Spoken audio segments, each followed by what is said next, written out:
Mesdames et messieurs, bonjour. Place au débat et supputation avec ce communiqué signé du secrétaire général du Parti du Nouveau démocratique en date à Porto Novo du 6 août dernier. Le document évoque un rapprochement plus étroit entre le PRD et l'UP qui, je cite, conduira à une plus grande convergence et fera des deux partis les coproducteurs de l'offre politique à venir. Les Béninois sont bien curieux et pressés de savoir quelle forme prendra ce rapprochement. Le projet de mise ensemble de la dizaine des partis politiques acquis à l'action gouvernementale vient quelque peu changer la donne à quelques 5 mois du rendez-vous électoral du 8 janvier 2023. On annonce le 20 août pour cette célébration. Absorption de l'un par l'autre, jumelage des deux avec juxtaposition des logos ou création d'une nouvelle formation politique avec des attributs propres, bien malin qui peut deviner la portée des négociations actuelles entre leaders des deux formations politiques. Zone franche décidée à prendre sa part de feu au débat public, très enrichi et diversifié, reçoit pour vous un membre du bureau politique de l'Union progressiste, député élu de la 8e législature, Sedami Romaric Médégan Fagla. Bonsoir. Bonsoir. À moins d'une semaine de la nouvelle vie à deux pour le PRD et l'Union progressiste, quel est l'état actuel des tractations? Le bébé qui va naître, le sera-t-il par césarienne ou par accouchement? Qu'est-ce qui va fondamentalement changer avec la mise ensemble des deux formations politiques? Surtout que les commentaires ne sont pas en faveur d'une bonne santé du PRD pour la remontada promise. La législature actuelle, la 8e, tire inexorablement à sa fin. L'invité du jour nous fera un bref bilan de la production parlementaire, des nombreuses lois en faveur de la gente féminine et du contrôle de l'action gouvernementale. Divers autres sujets d'actualité viendront meubler les 60 minutes. Zone France, c'est avec Éric Guédénon. Éric, bonjour. Bonjour Eman. Bonjour honorable et tout le plaisir pour nous de vous recevoir sur Zone France. Alors, mon collègue l'a annoncé tout à l'heure, la date du 20 août prochain, c'est la date annoncée pour ce rapprochement entre l'Union progressiste et puis le PRD. Alors, quelle forme va prendre cette union? Alors d'abord, je voudrais vous annoncer que la date retenue est celle du 21 août. D'accord. Ce sera le dimanche 21 août à Porto Novo au stade Charles de Gaulle. Alors... La forme que va prendre cette union, ce rapprochement, est-ce qu'on va parler d'absorption, de fusion? Non. Alors, la forme, vous savez, après c'est une question de sémantique, hein, mais ce qui nous importe, nous, c'est que nous allons avoir deux partis politiques, pas des moindres, qui vont mettre en commun leur potentialité politique pour offrir une nouvelle offre politique à nos concitoyens.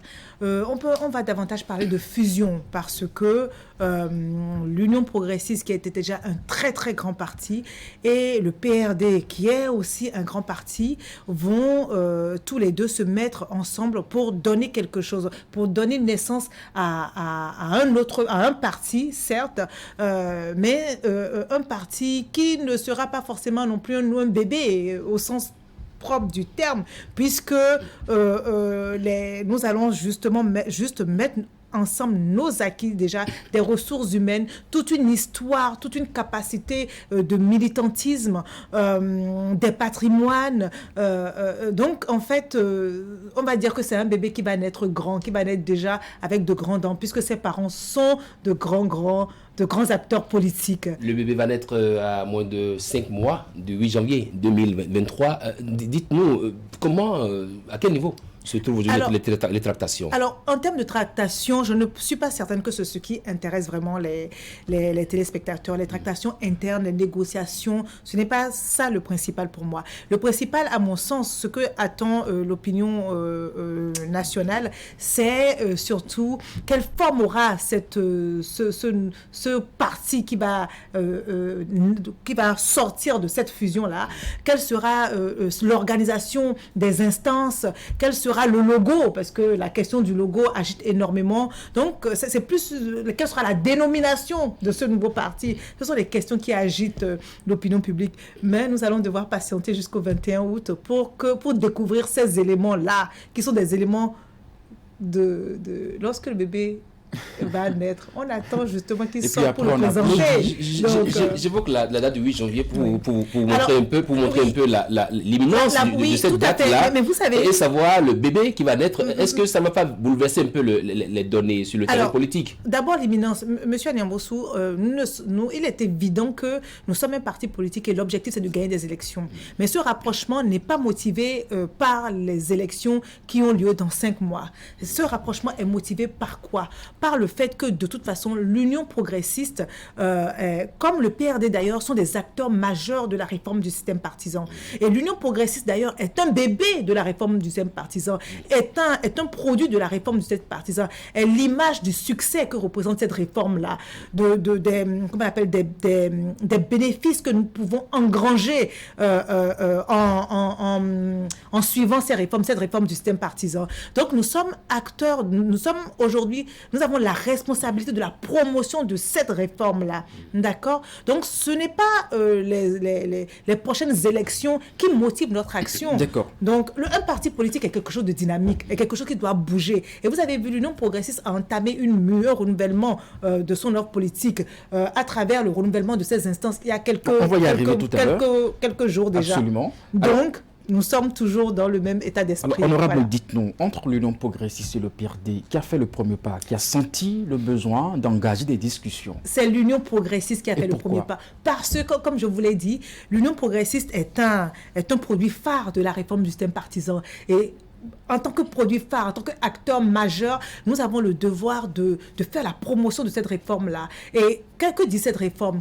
Qu'est-ce que cette réforme veut offrir à nos concitoyens? Cette réforme veut offrir à nos concitoyens la possibilité d'avoir des partis politiques qui ont une véritable envergure nationale, qui sont capables de répondre à tous leurs besoins, de répondre à leurs défis, et des partis politiques qui sont capables aussi de se challenger, de se renouveler. Parce que vous doutez bien que les besoins de la population aujourd'hui ne sont pas les besoins de la population d'il y a 10 ans, d'il y a 20 ans, d'il y a 30 ans. Et donc, c'est dans cette recherche-là, dans la recherche de notre capacité à offrir davantage à notre population, à offrir une offre politique adaptée aux besoins de nos populations actuelles d'aujourd'hui et de demain, que nous sommes partis avec fierté vers le PRD. Et nous revendiquons cela, nous sommes fiers de cela. Et nous sommes heureux que les hautes instances du PRD aient répondu favorablement à notre demande. Honorable Sedami, il y en a qui pensent que le PRD a plus à gagner en étant avec vous plutôt que le contraire.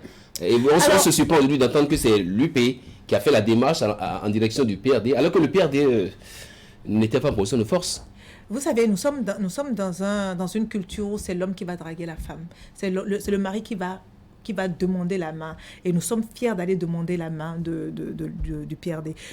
Alors, nous sommes en démocratie, chacun peut utiliser, c'est la liberté d'expression, chacun peut utiliser les mots qu'il veut pour qualifier une situation, n'est-ce pas? Mais nous ne considérons pas le PRD comme... il était en position de faiblesse. Oui, voilà, avec ces mots-là, pas du tout. Nous sommes partis vers une force politique. Qu'on le veuille ou non, le PRD est une force politique dans l'échiquier national. Et sur toute une partie de notre territoire national, nous avons des concitoyens qui se reconnaissent dans le PRD. Ça seul suffit pour que l'Union progressiste aille draguer le PRD, aille demander la main du PRD. Donc, pour nous, nous sommes partis vers une force politique, nous sommes partis vers un groupe qui a une histoire politique, avec des militants qui ont le sens de l'engagement politique, avec des électeurs qui sont convaincus qui ont une conviction dans ce groupe politique. Et donc, c'est ce groupe politique que nous sommes partis chercher. C'est cette force politique que nous sommes partis draguer pour constituer une force encore plus grande. D'accord. Alors, ce rapprochement va induire forcément des modifications, n'est-ce pas? Alors, jusqu'où votre parti est prêt à faire des concessions, bien entendu, pour séduire, puisque vous avez utilisé l'expression draguer pour justement séduire le PRD. Vous verrez, alors, à l'issue du 21 août, vous allez découvrir... Je donne un exemple. Êtes-vous prêt, par exemple, à voir au niveau du logo la couleur arc-en-ciel à côté du baobab? Bien sûr, et pourquoi pas? Êtes-vous prêt également à changer même la dénomination de votre parti? Écoutez, vous verrez bien jusqu'où ce que nous avons retenu ensemble avec les leaders du PRD. Mais ce qui est certain, lorsqu'on fait un mariage, lorsque vous allez épouser une femme, vous ne demandez pas à cette femme de disparaître. Vous ne lui demandez pas de ne plus exister. Donc, il est évident que on a dit, c'est une mise en commun de nos potentialités politiques. N'est-ce pas? On n'a pas dit que l'un doit disparaître pour l'autre. Donc, effectivement, nous sommes partis épouser le PRD parce que nous sommes prêts. L'UP est prêt à revendiquer les attributs du PRD qui deviendront les attributs de ce grand parti que vous allez découvrir bientôt. Alors, dans ce processus, nous avons vu le PRD initier des rencontres d'échange avec sa base pour justement prendre l'avis de ces militants. On n'a pas observé ces démarches au niveau de l'Union progressiste. Est-ce à dire que vos militantes, vos militants épousent déjà l'idée d'aller vers ce rapprochement? D'abord, sachez que en fait, les militants de l'Union progressiste ont donné mandat au nouveau président Djobénou pour qu'il puisse continuer le renouvellement de nos militants et aussi même de la confiance que nos citoyens peuvent avoir en nous, qu'ils puissent travailler à faire grandir cela. À partir de ce moment, il a le quitus des militants pour aller le plus loin possible. Oui, justement, par rapport à cette démarche au niveau de PRD. Alors, s'il advenait... vous voulez savoir si, justement, vous dites que l'Union progressiste ne fait pas cette démarche. Oui. Aujourd'hui, nous avons commencé à retourner vers la base pour leur dire, voilà, c'est fait, voilà où nous avons la mission que vous avez confiée au Présidium a permis d'obtenir tel résultat, et voilà, ce qui se passera dans les jours à venir. Mais le Présidium avait déjà le mandat des militants UP pour aller le plus loin possible. Et aujourd'hui, effectivement, nous avons commencé à partager les résultats des tractations et des négociations avec nos propres militants. D'ailleurs, je vous ai dit que j'ai passé la journée dans la 15e circonscription et que demain, j'y passerai encore la journée. Donc, c'est à cette Vous faites bien de rappeler, honorable Sedami, que l'UP est né à la faveur de l'atmosphère des partisans, donc à peine quelques années. Le PRD qui existait depuis longtemps, vos militants ont à peine le temps de mieux connaître le baobab avec le jaune, que déjà vous vous apprêtez à modifier les choses et à leur proposer encore un autre logo, une autre appellation, alors que nous sommes à quelques 5 mois du 8 janvier. Vous dites d'ailleurs que le 8 janvier n'est pas... dans leur esprit, une sorte de perturbation Alors, nos militants sont mûrs, sont matures. Et vous savez, ce que refusent les militants de l'Union progressiste, c'est un parti. Ils ne veulent pas d'un parti qui stagne. Ils veulent d'un parti dynamique, d'un parti vivant, d'un parti qui leur propose de nouvelles choses. Et c'est ce que nous sommes en train de faire. C'est quoi le militantisme? Tous les militants de l'UP savent qu'en réalité, en politique, c'est l'addition.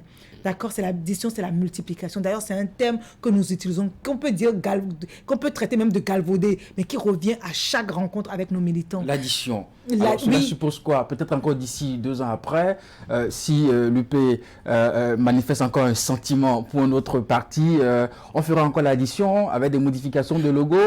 Est-ce que ça va s'arrêter un jour? On ne va pas se marier tous les jours. Hein. La polygamie est interdite. Okay. Non, mais vous savez, tous les militants progressistes aujourd'hui savent que la réforme du système partisan exige que les partis soient le plus grand possible. Et nous, qui sommes même partie de la mouvance, pour être le plus grand possible, que pouvons-nous faire, sachant que nous avons d'autres partis de la mouvance qui épousent nos idées, qui épousent nos valeurs, qui sont acteurs de tout ce qui s'est passé en fait depuis la 7e législature, de ces réformes-là. Donc que devons-nous faire? Nous n'avons pas d'autre choix que d'aller les convaincre de se mettre avec nous pour continuer l'aventure ensemble. Et les militants de l'Union progressiste sont d'accord pour cela. Ils ont refusé la stagnation. Et donc nos dirigeants de l'UP n'avaient d'autre choix que de nous faire de nouvelles propositions, de nouvelles offres. Là, c'est de nouveaux offres. C'est ce qu'on leur a demandé, qu'on veut un renouvellement de l'offre politique. Et c'est ce qui est en train de se passer. Ce bagage est impossible entre l'UP et le PRD. Pourquoi l'UP n'est pas aussi allé vers d'autres partis de la mouvance pour leur dire venez à nous? Pourquoi le PRD? Seulement le PRD. Mais combien de partis Est-ce le PRD? Est-ce seulement pas que c'est le PRD plutôt qui a dit venez me sauver pas du tout. de Noyade? D'abord, non, pas du tout. Non, pas du tout. Pourquoi est-ce que l'UP n'est pas parti vers d'autres partis de la mouvance? Nous sommes partis... Vers Mouel Bénin, par exemple. Vers d'autres formations politiques qui soutiennent... Mais c'est pas terminé. On ne s'est pas terminé. c'est pas terminé. Il faut savoir que dans notre tractation aujourd'hui, le PRD a répondu favorablement à cela et c'est sur ça que nous sommes aujourd'hui. Alors, c'est vrai que sur la question... on va continuer à écrire l'histoire de l'Union progressiste. Ne vous inquiétez pas pour cela. Vous serez au premier rang pour... C'est vrai que sur la question, vous êtes un peu muette, mais est-ce que le PRD vous a posé des conditions? Vous savez, aujourd'hui, lorsqu'on fait un mariage... les époux discutent forcément. Donc, et nous-mêmes, nous avons exigé des choses. Parce que nous voulons nous voulons que ce soit une fusion. Nous voulons que ce soit l'UP et le PRD qui deviennent un seul parti. Comme ça. Vous voyez ce que je veux dire? Donc, mais ne vous inquiétez pas, les tractations se passent très très bien. Nous sommes arrivés à de très beaux résultats et nous sommes même pressés de présenter ça à la population, à nos militants. L'UP allait draguer un PRD qui est très jaloux de ses attributs, lequel PRD a pris part aux tractations pour la création du BR, mais qui, au dernier moment, a dit non, tant que mon logo n'est pas sur le truc, je ne vais pas. Et ça dit donc qu'on pourrait voir dans les prochains jours un logo, l'arc-en-ciel qui sort du baobab, ou le baobab qui veut s'asseoir sur le l'arc-en-ciel. Nous revendiquons, l'Union progressiste revendique les attributs du PRD. Nous les voulons, nous les revendiquons. Parce que ces attributs ont une signification pour nos populations, pour nos concitoyens. Ces attributs ont une histoire. Nous ne partons pas chercher le PRD, un PRD vide. Je ne sais pas si vous voyez ce que je veux dire. On veut un PRD paré de tous ces attributs, justement. Donc, nous revendiquons cela. Allez, je pense qu'on va évoluer absolument dans cette émission. Nous allons évoquer les enjeux, bien entendu, des législatives de 2023. Et Amand l'a rappelé tout à l'heure, nous sommes à quelques mois de cette élection. Alors, comment vivez-vous les premières heures de la présidence de M. Diogbenou à la tête de votre parti? Très bien, très très bien. Ce sont les premières heures sont ultra dynamiques. D'ailleurs, vous êtes en train de constater les résultats de ce dynamisme-là, justement, parce qu'en à peine un mois, nous avons installé le président Diogbenou à la tête de l'Union progressiste le 16 juillet dernier, ça fait à peine un mois. Et aujourd'hui, vous m'invitez parce qu'il est en train de créer l'événement. Donc, nous ne pouvons... en fait, aujourd'hui, il nous prouve qu'il est l'homme, qu'il a les capacités que nous avions vues en lui, en fait, pour diriger ce parti, pour colmater les brèches, pour nous pousser encore plus loin, pour nous challenger, pour nous faire grandir, pour nous aider à atteindre nos objectifs. Il a prouvé que nous ne nous sommes pas trompés en lui faisant confiance. Et nous sommes persuadés que l'avenir nous réserve beaucoup de bonnes surprises. Alors, encore ensemble. Honorable, certes, mais militante de ce parti, comment avez-vous vécu ce choix de Diogbenou à la tête de votre parti? Est-ce que vous l'avez ressenti comme une sorte d'imposition? C'est venu comment? Pas du tout. Oui, puisque sachez que ils sont nombreux à dire waouh, puisque voilà, on a vu de la Cour constitutionnelle et puis de la même semaine, voilà, les choses sont passées très vite. Alors, sachez que en fait, l'Union progressiste, les militants de l'Union progressiste exigeaient depuis un certain moment que des choses bougent. On voulait voir un certain dynamisme dans le parti, d'accord? Ça ne bougeait pas, c'est ça? Ça bougeait, mais on voulait un renouvellement en fait de l'offre politique. Et quand on dit renouvellement de l'offre politique, il y a beaucoup de choses dans l'offre politique. Il y a également le personnel politique, il y a les instances politiques, les instances dirigeantes du parti. Il y a le militant, la manière dont le militant lui-même se définit son rôle au sein du parti, etc. Et c'est dans cette réflexion que le président Diogbenou, en tout cas une personnalité, s'est mis à la disposition de son parti politique pour servir. Nous avons sauté sur l'opportunité. Mais mon mais c'est allé vite. Mais parce que nous étions déjà dans la réflexion qu'on appelle de charismatique. En fait, dans la réflexion de faire bouger les choses au sein de l'Union progressiste. Tout le monde partage cet avis au niveau de l'Union progressiste. Mais vous n'avez pas noté l'engouement.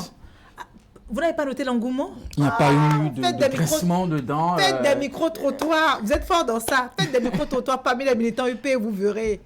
Le moral de la troupe. Vous savez, on ne va pas se cacher. Regardez, regardez, nous, la population africaine est jeune, c'est connu, ce n'est pas, je ne dévoile rien en disant ça. Hein? Et la population béninoise également est jeune, d'accord? Et il faut avoir le courage de se dire que cette population, nos militants, sont également jeunes, n'est-ce pas? Puisque les militants de l'UP reflètent la population de l'Union du Bénin, béninoise et de l'Afrique. Et aujourd'hui, nous avons une personnalité qu'on peut qualifier de relativement jeune, qui s'est mis à la disposition et qui avait les compétences. Bon, nous avons sauté sur l'opportunité et puis il n'a pas refusé non plus. Donc, 2023, législative le 8 janvier prochain, c'est un mandat de transition, c'est 3 ans pour ceux qui seront élus. Est-ce que l'Union progressiste a pris la mesure de l'enjeu? C'est d'ailleurs ça peut-être qui vous a poussé dans les bras ou qui a poussé le PRD dans vos bras? Alors, l'Union progressiste est un très grand parti qui a fait ses preuves plusieurs fois déjà. On ne peut pas dire que l'Union progressiste n'ait pas pris la mesure de ce qui va se passer en 2023. D'ailleurs, nous ne considérons pas que 2023 est une élection, puis ça va s'arrêter. Puis non, pour nous, on considère que nous démarrons un cycle électoral à partir de 2023 qui va nous emmener jusqu'en 2026. Donc, c'est pour vous dire l'état d'esprit dans lequel l'Union progressiste est aujourd'hui. Nous sommes dans un état d'esprit de conquête de nos concitoyens. Vous tenez toujours à conserver votre majorité, sinon à renforcer votre majorité avec le PRD et tout. Est-ce que vous connaissez un parti politique qui ne veut pas conserver sa majorité ou même l'améliorer? Est-ce que ça existe? Je ne sais pas, j'essaie de réfléchir, mais lorsqu'on est parti politique en réalité, même quand on n'est déjà pas majoritaire, on veut être majoritaire, d'accord? Tout le monde se bat pour ça. Et forcément, lorsqu'on est déjà premier, l'objectif, c'est de le rester, mais de creuser encore l'écart avec les autres. Est-ce que vous aurez des craintes par rapport aux préparatifs des autres partis politiques qui promettent vous damer le pignon à l'Union progressiste? Les autres partis politiques, non, nous n'avons pas de crainte. Ah non, pas du tout. De toute façon, lorsqu'on va à des élections, on a toujours la fièvre électorale. Il y a toujours, vous savez, ça reste et ça restera toujours une compétition, d'accord? Mais passé ça, nous connaissons nos capacités et nous travaillons pour raffermir nos bases, nos fondations. Et vous le voyez, nous sommes en train justement de prendre les dispositions nécessaires pour être un parti incontournable. Pour offrir à nos concitoyens le plus qu'on appelle le plus de solutions possibles, pouvant répondre à leurs besoins, d'accord? Et donc, c'est ce que nous sommes en train de faire, même à travers ce mariage-là, améliorer notre propre offre, ce que nous pourrions, parce que en l'état, ce que nous aurions offert à nos concitoyens pourrait même sembler être connu déjà, d'accord? Aujourd'hui, tout ça change en fait. L'addition, le mariage avec le PRD change même ce que nous allons proposer aux Béninois en 2023. Et c'est cela c'est ça notre objectif, c'est cela qui est important. Vous tenez à être premier, vous y tenez toujours en tant que parti politique, mais ça doit passer forcément par des positionnements. On sait que c'est une question qui suscite beaucoup de réactions au niveau des partis politiques. Comment l'Union progressiste, dans ce mariage avec le PRD, va s'y prendre? Bon, vous savez, l'Union progressiste a déjà passé... Il faut maintenant désormais compter avec les militants de PRD, bien sûr, également leur trouver quelques places. Pour notre plus grand bonheur, pour notre bonheur mutuel en fait. Hein. C'est peut-être venu dans les discussions, certainement. Non, mais dans les négociations. On n'y est pas du tout. Je vous assure. Lorsque je vous dis que les... Avec conditions. Non, nous n'y sommes... Attendons d'abord qu'on passe certaines étapes. Nous n'y sommes pas du tout. Nous y penserons à la veille des élections, d'accord? Mais ce n'est pas encore le moment. Mais ce qui est certain, par rapport au positionnement, les grincements de dents, vous savez, nous avons déjà passé ces étapes-là plusieurs fois. Et le PRD a quand même passé des étapes d'élection, enfin, de positionnement de militants plusieurs fois. L'UP également a déjà fait cette expérience-là. Donc, nous avons des mécanismes en interne pour gérer ça. Donc, pour l'heure, en fait, je vous assure, ce n'est pas encore la préoccupation. Nonobstant ce que vous pouvez... Enfin, tout ce qui peut se... Tout ce que vous, ce n'est pas encore la préoccupation. Un parti politique, ça reste également une organisation humaine. Il y a des émotions. Mais oui. Bien sûr, mais nous avons l'habitude de gérer ça. Nous avons déjà... Vous ne craignez pas peut-être que militants progressiste, dur et simple. Ah non, mais écoutez, les autres, ils viennent d'arriver. Vous savez, lorsque... Ça peut arriver. L'état d'esprit de l'Union progressiste, laissez-moi vous expliquer l'état d'esprit de l'Union progressiste. À partir du moment où nous nous mettons en commun avec d'autres militants, d'où qu'ils viennent, nous ne considérons plus qu'ils sont nouveaux. Le terme, ils viennent d'arriver, ils viennent de... Non. D'ailleurs, les élections communales l'ont démontré dans la 15e circonscription. Nous ne sommes pas dans cette optique-là, d'accord ? Lorsque une personne rejoint l'Union progressiste, cette personne devient militant comme tous les militants de l'Union progressiste. Elle va jouer le rôle qu'on lui demande de jouer. Et en fait, le militant de l'Union progressiste est au service des concitoyens et va accomplir la mission que le parti lui assigne. C'est ça en fait. Donc en temps et en heure, le parti indique à chacun sa position, son rôle à jouer, après un certain nombre d'arbitrages. Et cela, nous avons des mécanismes après pour gérer tout ce qui peut sembler ressortir comme grincement de dents. Mais nous avons l'habitude. Vous ne semblez pas oublier quand même qu'à l'avènement du Union progressiste, il y a déjà des leaders du PRD qui ont très tôt claqué la porte là-bas, qui ont rejoint l'Union progressiste depuis fort longtemps, et qui aujourd'hui vont se retrouver dans un même navire que ceux qui vous rejoignent. Qu'est-ce qui va se passer concrètement ? Mais sachez que c'est eux-mêmes qui sont les plus enthousiastes. Parce que tout leader politique a une seule ambition, maintenir la position de son parti. Si le parti ne gagne pas, si le parti n'est pas davantage grand, mais on n'aura plus rien à disputer. Donc l'objectif c'est quoi ? Gagnons d'abord et ensuite on va mettons en place tout ce qu'il faut pour gagner. Et tous les leaders de l'Union progressiste aujourd'hui sont dans cette optique-là, je vous assure. Alors, vous nous rassurez qu'à l'heure des positionnements, il n'y aura pas de grincement de dents. Alors, par contre, comment comptez-vous gérer, toujours sur la question des positionnements, les femmes, les jeunes, les anciens également de ce parti ? Comment le partage sera fait ? Alors, je ne sais pas. C'est vrai que vous revendiquez être le parti qui fait la promotion des jeunes. On ne revendique pas, c'est la réalité. C'est le seul parti aujourd'hui, c'est le parti... Ça reste à savoir. Mais je vous explique, l'Union progressiste est le parti qui a les plus jeunes députés au Parlement aujourd'hui. Dont vous. D'accord ? Dont moi.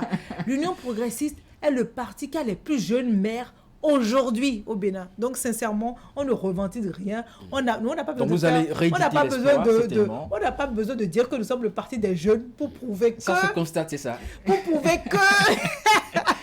Maintenant, la question du positionnement des femmes est déjà en partie réglée par la loi, par le code électoral qui prescrit à chaque parti de positionner une femme par circonscription électorale. Donc cette question, les partis n'auront pas d'autre choix que de s'y conformer. Je ne sais pas si vous voyez ce que je veux dire. Donc, qu'ils le veuillent ou non, la question de on n'en trouve pas ne se posera plus parce qu'il faudra en trouver pour en positionner. En plus des femmes qui sont classiquement sur la liste, vraiment nous allons, la question des femmes en tout cas a trouvé une solution. D'accord ? La question des jeunes, notre président, je disais tantôt que le président de l'Union progressiste est quand même un jeune. Relativement jeune. Est relativement jeune. D'ailleurs, c'est même inhabituel, il est même très, on peut dire, disons même qu'il est même très jeune.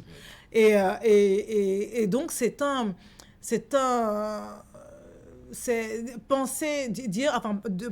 parler du positionnement des jeunes, des vieux, enfin des moins jeunes, Nani, c'est un faux débat à l'Union progressiste.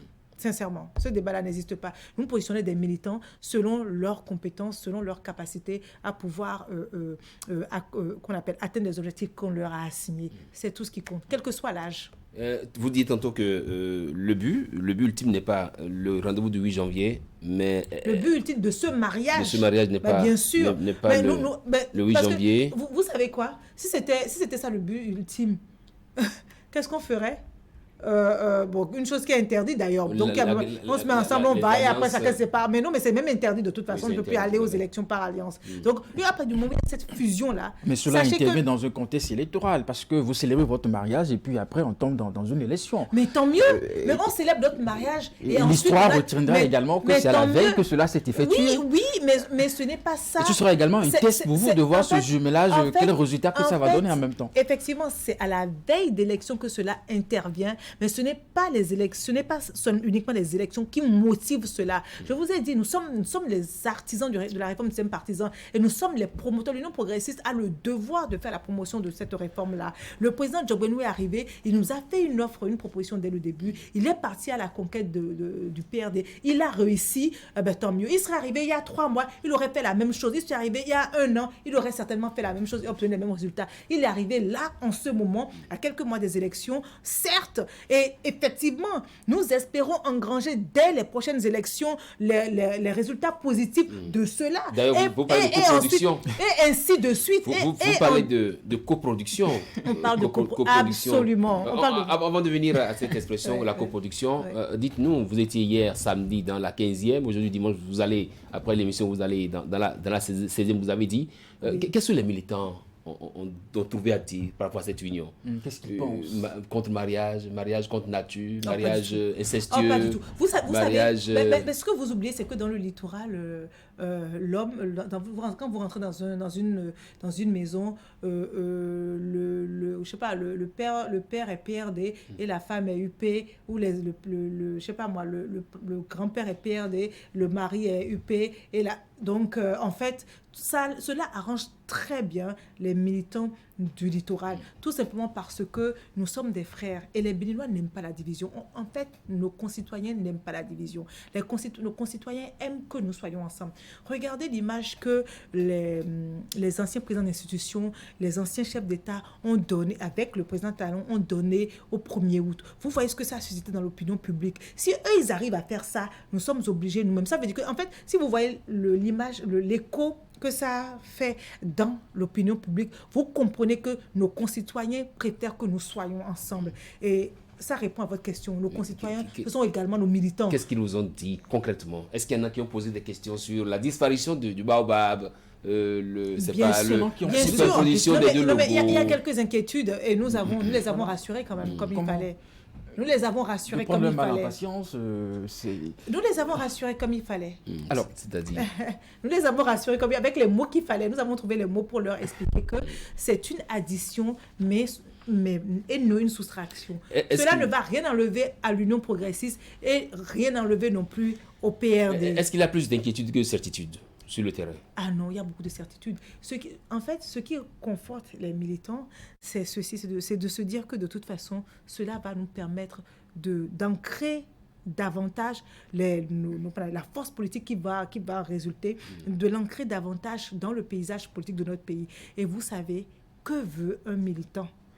Quand vous êtes militant d'un parti, là, vous êtes heureux qu'il soit le plus grand et vous êtes prêt à travailler pour qu'il reste le plus grand, qu'il soit toujours le plus grand.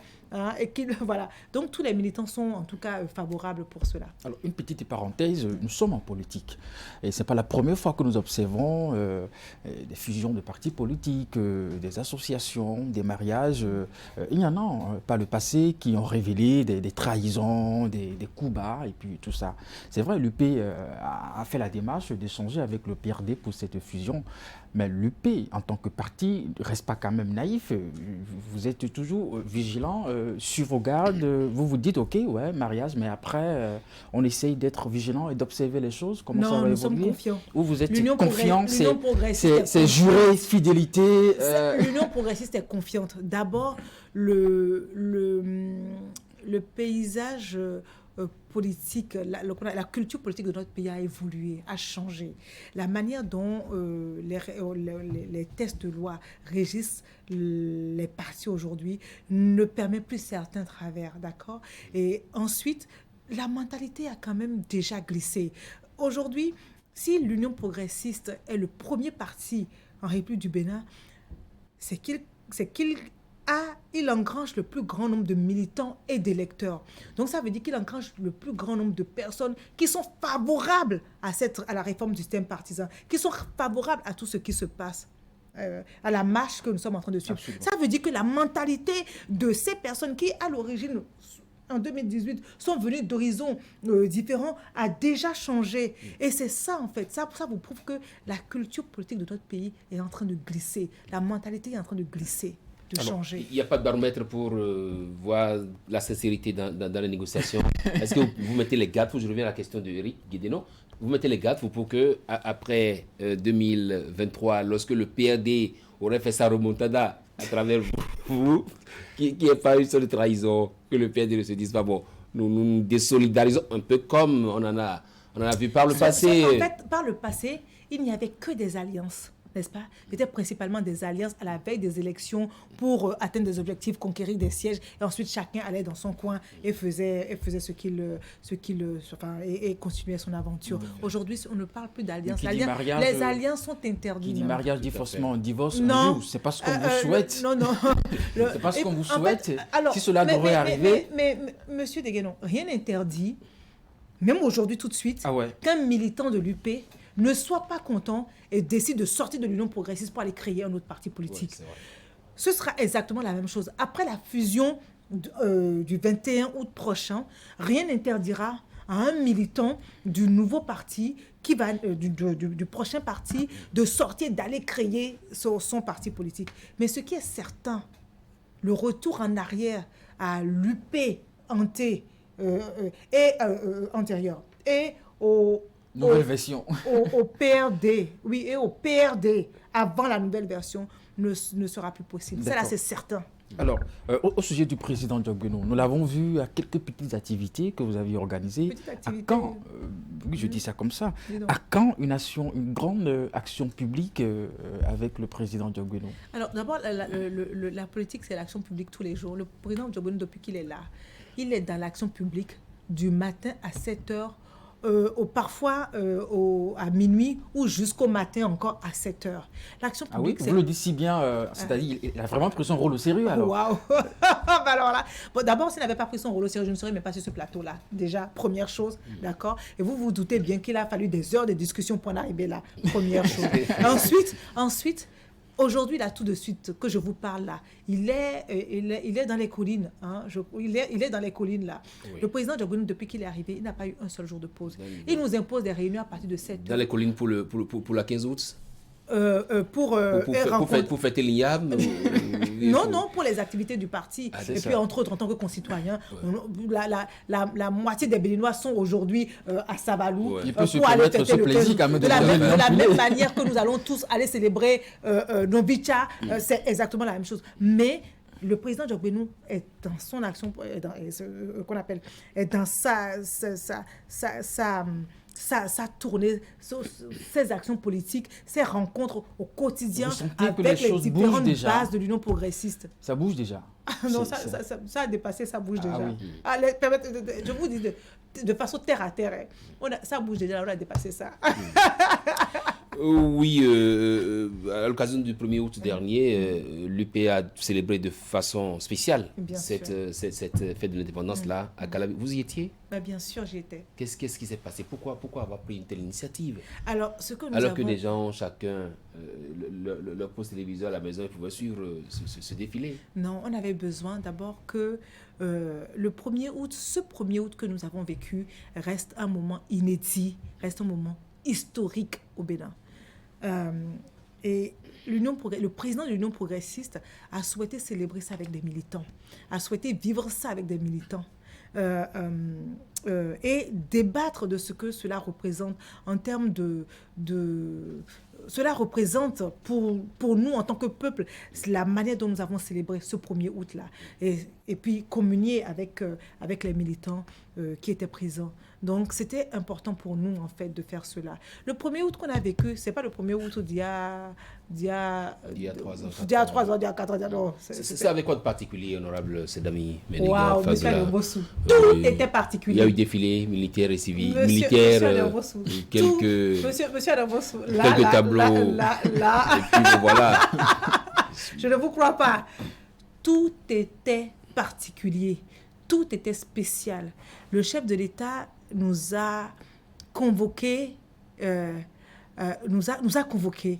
Et il nous a convoqués à quoi? À nous réapproprier notre passé glorieux. Et à nous raccrocher à des faits historiques, à l'héroïsme, à la bravoure des personnages, des illustres personnages qui ont fait l'histoire du Bénin. Et parce que chaque peuple, pour qu'un peuple puisse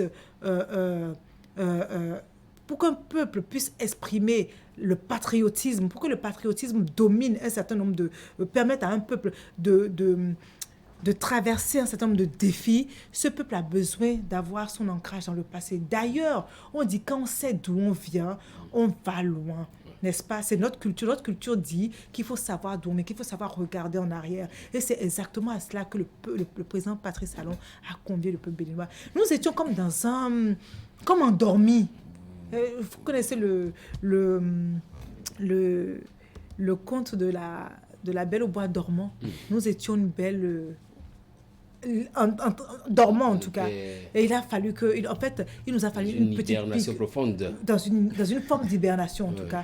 Et une sacrée piqûre de rappel pour nous dire de toute façon, nous avons que cette génération a le devoir déjà de se réapproprier ce passé pour le transmettre Vous aux étiez à générations laquelle futures. des inaugurations, dites-nous?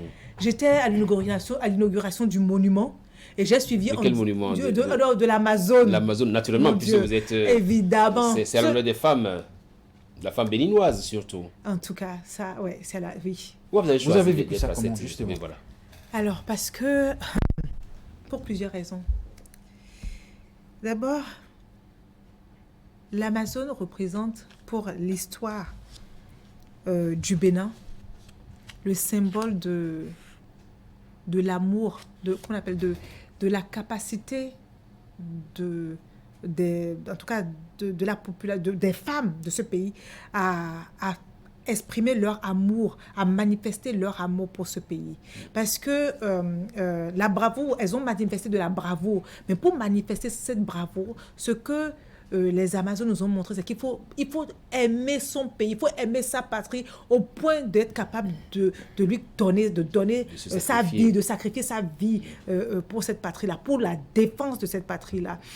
Et cela est extraordinaire parce que malheureusement, notre histoire aujourd'hui, il y a eu un glissement à un moment qui tend à faire croire ou qui dit que la femme béninoise, elle ne doit se consacrer, elle est principalement dédiée aux tâches ménagères, à s'occuper du mari. Nous précise. Oui. Sous nous Glegbenou. Et le fait de nous rappeler qu'en réalité, ce sont des femmes dans ce pays ont fait preuve de courage, autant que des hommes, sinon peut-être même plus que des hommes, ça permet à tout le monde de resituer le rôle de la femme béninoise, le rôle que la femme béninoise a joué dans l'histoire de ce pays et que le rôle que la femme béninoise doit jouer au quotidien dans la vie de ce pays. Et au-delà de ça, il y a cet aspect-là qui est lié à l'héroïsme, à la bravoure, à l'amour pour la patrie. Il y a également, ce que ça symbolise également pour la femme aujourd'hui, c'est sa capacité à faire face à ses difficultés, à se battre pour nourrir ses enfants malgré les difficultés, sans se plaindre, au sacrifice que la femme béninoise est capable de faire. Vous savez, je ne veux dénigrer aucun groupe de femmes, aucun peuple, mais la femme béninoise, je dis toujours que je suis fière d'être une femme béninoise.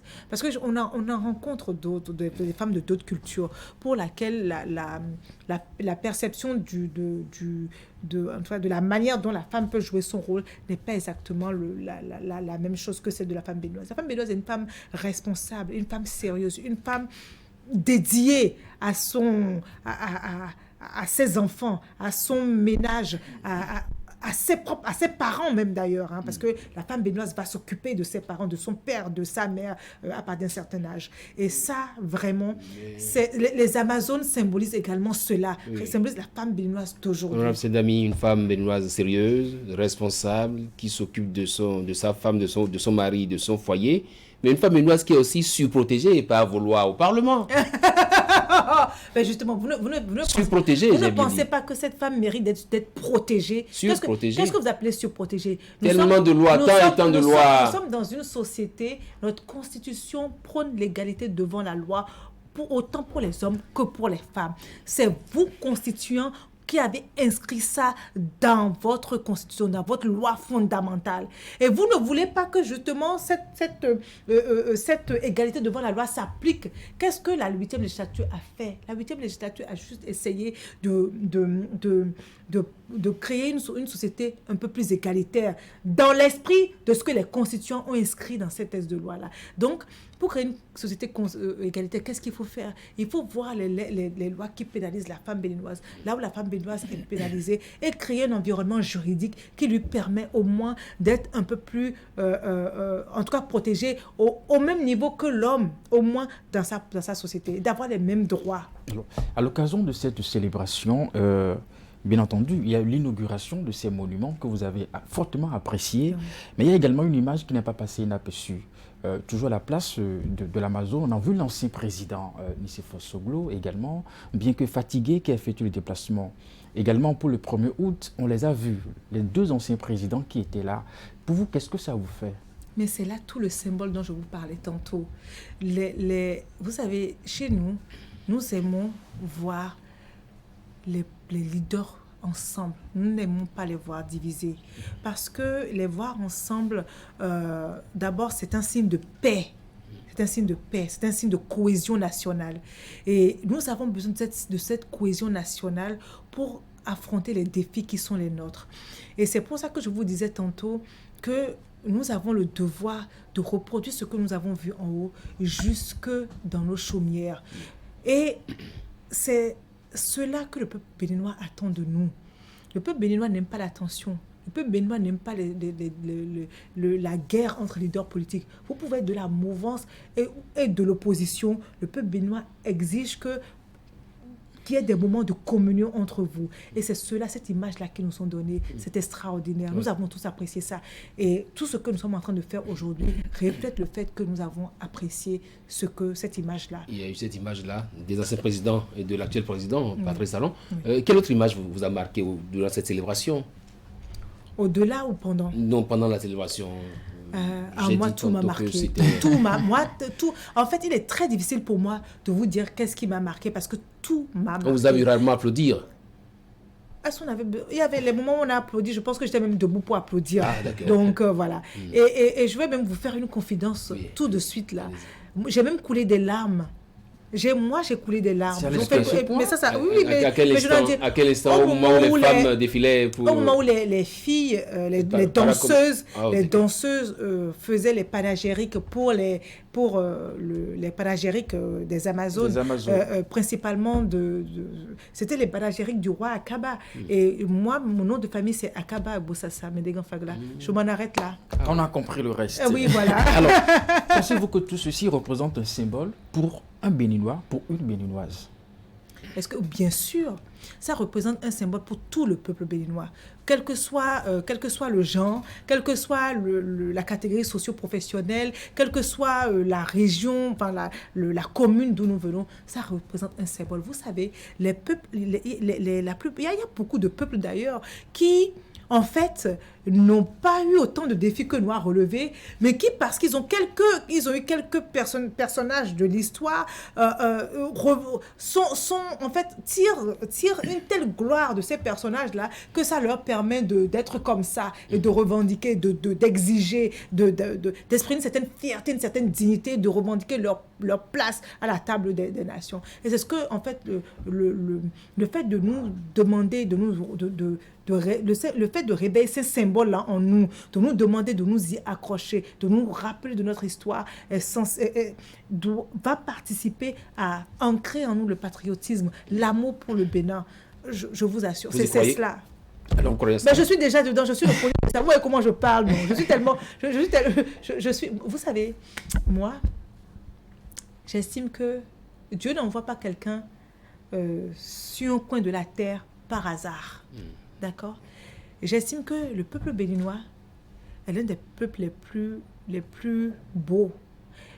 Comme l'a dit le chef de l'État, le travers du peuple béninois, et d'ailleurs même du peuple africain, c'est de ne pas écrire lui-même son histoire.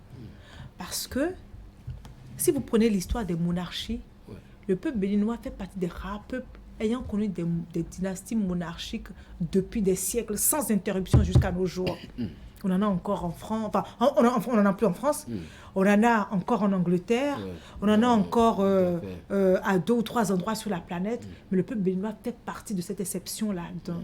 Le peuple béninois est ce peuple-là qui a résisté à l'envahisseur. Le peuple béninois est ce peuple qui a eu les Amazones, qui en réalité fait partie d'un mythe. C'est un mythe pour les Européens. Mais le peuple béninois a eu ces Amazones. La Chine, ce n'est pas un mythe. Donc, nous avons résisté aux envahisseurs, mais nous avons pendant longtemps célébré l'envahisseur. Et oui. Et par ignorance ou par méconnaissance de l'histoire, on va dire ça comme ça. Le plus important, c'est qu'à un moment, quelqu'un nous a dit, nous étions en train de nous tromper. Voilà ce qu'il faut faire maintenant. Et quelqu'un nous aide à corriger cela. Alors, honorable, tout à l'heure, vous avez salué, n'est-ce pas, la présence des anciens présidents à l'occasion de la fête de notre indépendance. Alors, pensez-vous que cela augure justement pour le rendez-vous électoral qui s'annonce, n'est-ce pas, d'une élection apaisée? Je ne vous apprends rien. Nous n'avons plus la chance de connaître des élections aussi calmes que ça. Ça fait un bail. Pensez-vous que cela... Les élections de 2021 ont été très calmes. Les élections de 2020 ont été calmes. Oui, à l'issue de ces élections, il y a eu des arrestations. Il y a eu... voilà, et puis tout ça. Alors, est-ce que ce rapprochement vous rassure, vous, en tant que membre de votre parti politique, que pour les élections qui s'annoncent, tout se passera... Mais vous savez, tout le monde joue sa partition pour que les prochaines élections soient apaisées. Vous avez vu, depuis un certain temps, le chef de l'État lui-même joue un certain rôle. Il y a eu le dialogue politique, il y a eu l'installation du chef de file de l'opposition, il y a eu ensuite la rencontre que nous avons vue entre le président Talon et le président Yahi Boni. Absolument. Et puis il y a eu maintenant le 1er août, l'image que nous avons vue. Et nous-mêmes, nous sommes en train de jouer notre rôle dans cette partition. Et on l'a remarqué, effectivement, tout le monde était content, heureux, vous l'avez dit, le peuple béninois n'aime pas la division. Et cela forcément participe à la cohésion nationale, à un apaisement du climat politique chez nous.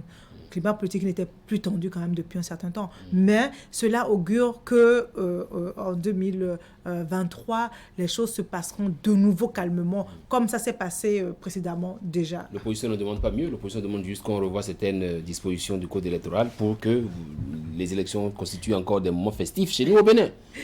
Jusque-là, RS, alors que vous êtes au Parlement, vous êtes censé... Moi, je vais vous dire quelque chose. Il y a quelque chose que je ne comprends pas chez l'opposition. Oui.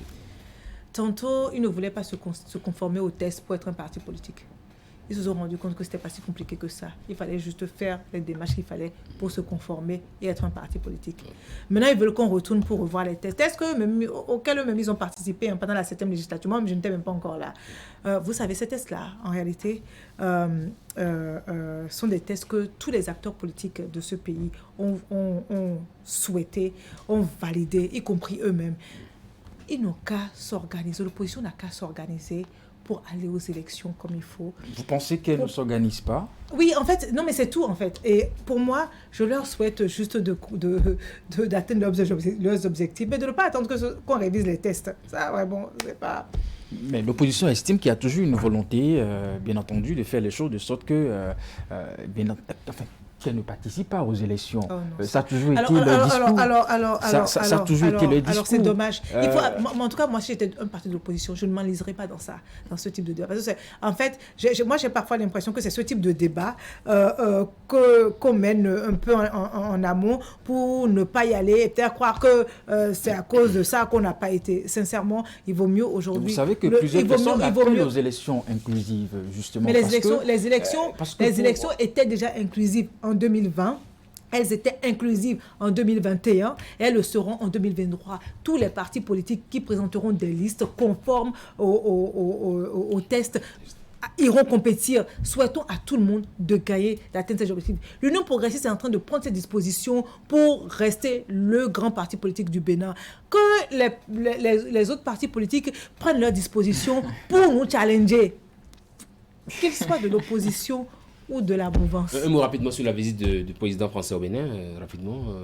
Alors, qu'est-ce que vous voulez que je vous dise? D'abord, quelle appréciation Alors, l'appréciation que moi j'ai, ma principale appréciation, c'est que la manière dont le Bénin a organisé cette rencontre nous a permis de regagner en dignité, nous a permis d'affirmer notre fierté en tant que peuple. Et d'ailleurs, je pense que le président Macron est reparti en se disant que ce peuple est différent des autres peuples, qu'il a vu quelque chose, et puis qu'il a vu quelque chose d'extraordinaire. Et puis, lorsqu'on suit lorsqu'on a suivi la conférence de presse des deux chefs d'État, on peut dire, en tout cas à l'issue de ce qu'ils ont, de leurs conclusions, qu'il y a eu des satisfactions de part et d'autre, et que il y a de bonnes perspectives, que les objectifs sont atteints. Donc, en tant qu'acteur politique, je ne peux que saluer cela et féliciter tous les acteurs qui ont organisé cette rencontre-là, cette venue-là, pour la manière dont ça s'est fait, pour nous avoir permis de regagner en dignité à la face du monde. Nous allons revenir il nous reste 5 minutes, on va revenir au thème central de cette émission. Ce rapprochement qui conduira à une plus grande convergence et fera des deux parties les coproducteurs de l'offre politique à venir, tout en préservant ce que chacun d'eux a d'essentiel. Comment cela est-il possible? Mais c'est l'objectif. Tout en préservant ce que l'Union progressiste, ce que le PRD a d'essentiel. Je vais vous dire quelque chose. Aujourd'hui, il y a des citoyens béninois qui se revendiquent du PRD et qui estiment, qui se reconnaissent dans le PRD. De la même manière que il y a certes un plus grand nombre de citoyens, mais des citoyens béninois qui se revendiquent de l'Union progressiste et qui se revendiquent de l'Union progressiste et qui se reconnaissent dans l'Union progressiste. Notre objectif, c'est de satisfaire ces deux-là afin que leur mise ensemble puisse permettre d'atteindre les objectifs. L'objectif n'est pas de tuer l'un et de tuer l'autre. On va certes mourir un petit peu, on va certes perdre, chacun va perdre quelque chose pour donner ce qu'on va vous offrir le 21 août. Mais l'objectif, ce n'est pas de tuer l'un, de mourir chacun de son côté. Aujourd'hui, le plus de députés au Parlement, le plus d'élus communaux, le plus de... Pourquoi ne pas dire seulement PRD, rejoindre la barque et puis révolue plutôt que d'aller vers le PRD qui n'a à ce jour aucun élu. Parce que lorsqu'on va chercher une belle femme, on y va avec ce qu'il faut. Le PRD reste une très belle femme que nous allons épouser. Le PRD reste une force politique de ce pays. Le PRD a une histoire dans ce pays et nous n'avons aucune intention de minimiser cela. Au contraire, le PRD nous apporte cela. Donc, voilà. Alors, honorable, je voudrais revenir rapidement sur la visite du président français au Bénin. Vous l'avez évoqué tout à l'heure, cette conférence de presse entre les deux chefs d'État. Alors, il y a une question qui a été posée au président de la République, la question relative aux exilés politiques, supposés exilés politiques, supposés détenus politiques. La réponse du chef de l'État, il est resté droit dans ses bottes, il n'existe pas. Partagez-vous la réponse du chef de l'État? Mais à 1000%, vous avez parlé de quoi? D'exilés politiques, il n'y en a pas au Bénin. Moi, je n'en connais pas, d'accord? Il y a des personnes qui ont refusé de venir répondre de méfaits devant la justice, de venir répondre devant la justice, des personnes qui n'ont pas confiance en la justice de leur pays, alors que d'autres, vous savez, ce que vous avez oublié de souligner, c'est qu'il y a un Français qui est reparti avec le président Macron. Mais ce Français, vous connaissez son histoire. Ce Français a été arrêté au Maroc. Le Bénin a demandé son extradition et ce Français a accordé sa confiance à la justice du Bénin. Voilà un étranger qui a confiance à la justice de son pays, de notre pays, qui demande à être venu, qui accepte d'être jugé dans notre pays et qui est jugé par notre pays. Et voilà des concitoyens qui crient un peu partout qu'ils sont des exilés politiques parce qu'ils ne veulent pas répondre devant la justice. Alors, vraiment, vous êtes député à l'Assemblée nationale, on ne le dira jamais assez. Vous êtes en train de finir votre mandat, puisque nous allons vers une nouvelle élection. Quel bilan on peut faire de ce mandat? Alors, la 8e législature est venue compléter la 7e législature, parce que la 7e législature a fait déjà de grandes choses. La 7e législature nous a permis de démarrer la réforme du système partisan par la charte des partis politiques, le code électoral. Mais la 8e législature est celle-là qui a pu réviser la constitution du Bénin, qui a pu améliorer notre loi fondamentale, qui a pu l'adapter aux réalités actuelles. c'est la 8e législature qui a pu faire ça. C'est la 8e législature qui a adopté les lois, qui a fini la réforme du système partisan. En faisant quoi? En adoptant le financement des partis politiques, en installant, en instituant le chef en légiférant pour le statut de l'opposition.